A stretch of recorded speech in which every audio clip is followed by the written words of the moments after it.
Assalamualaikum warahmatullahi wabarakatuh dan salam sejahtera.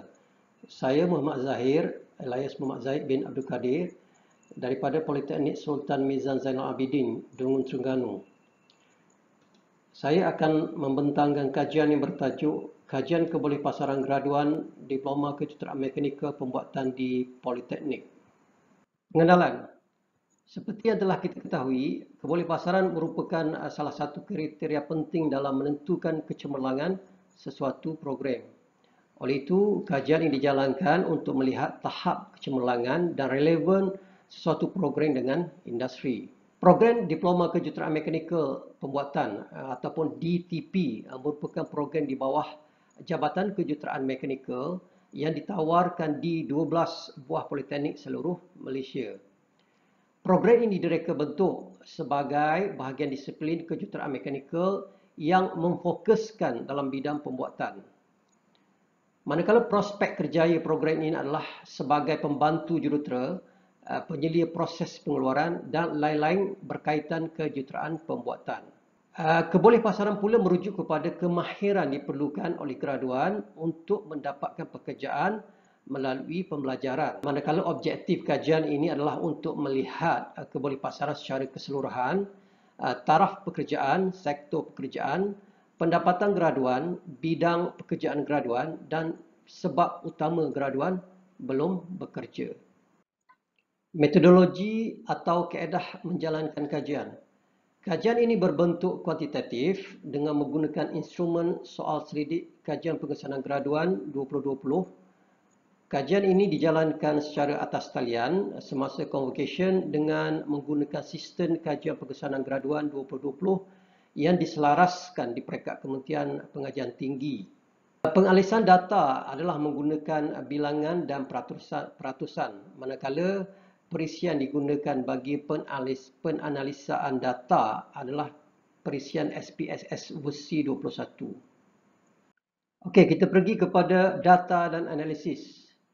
Bilangan responden adalah seramai 654 orang, manakala kadar kebolehpasaran keseluruhan adalah 93.4%.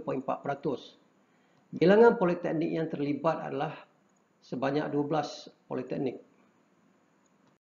Status kebolehpasaran graduan DTP berdasarkan kepada hasil kajian menunjukkan graduan yang bekerja adalah sebanyak 73.9% dan graduan yang belum bekerja adalah 6.6%.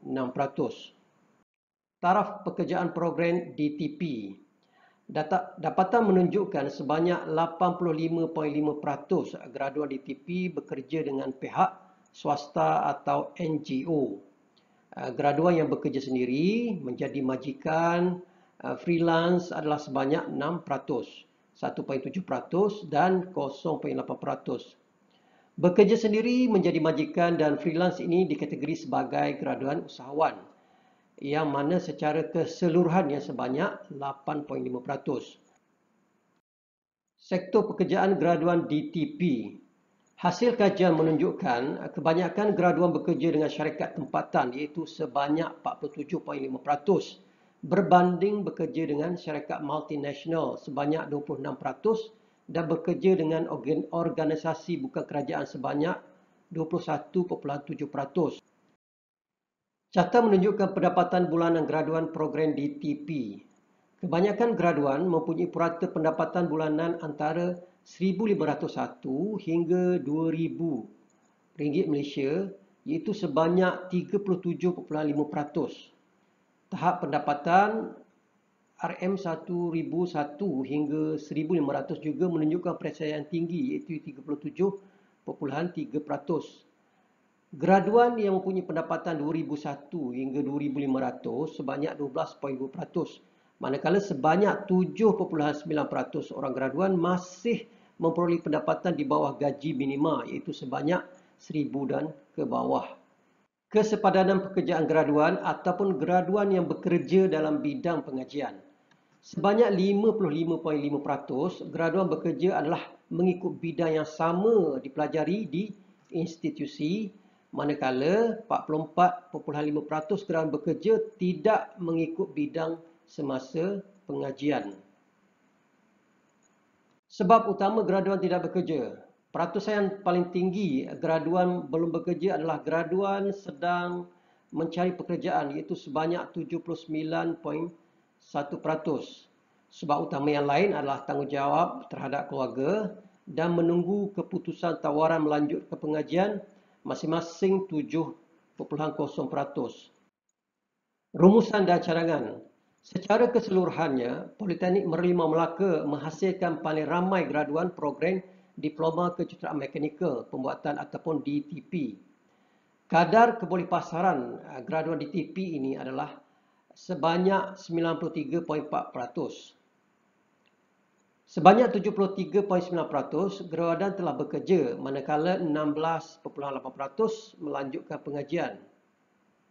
Kebanyakan graduan bekerja dengan syarikat tempatan, multinasional dan organisasi bukan kerajaan ataupun NGO. Graduan mendapat pendapatan setaraf dengan kelaikan diploma dan melebihi gaji minima yang telah ditetapkan oleh kerajaan. Graduan juga bekerja mengikut bidang pengajian yang sama semasa belajar di institusi. Sebab utama graduan tidak bekerja adalah graduan sedang mencari pekerjaan. Cadangan. Berdasarkan peratusan yang bekerja tidak mengikut bidang yang agak tinggi, Politeknik perlu membuat kajian lain terhadap graduan yang bekerja tidak mengikut bidang. Dapatan kajian ini penting untuk Politeknik merangka strategi bagi memperkasakan lagi program DTP. Selain itu, untuk menambah baik kebolehpasaran graduan secara keseluruhan, institusi perlu melihat sebab utama graduan belum bekerja. Jadi info ini penting untuk mengetahui punca graduan belum mendapat pekerjaan. Politeknik juga perlu menghubungi graduan untuk memberi bimbingan permohonan pekerjaan, memaklumkan peluang-peluang pekerjaan ditawarkan di industri dan memberi kemahiran nilai tambah bagi memastikan graduan mudah untuk mendapatkan pekerjaan. Sekian, terima kasih.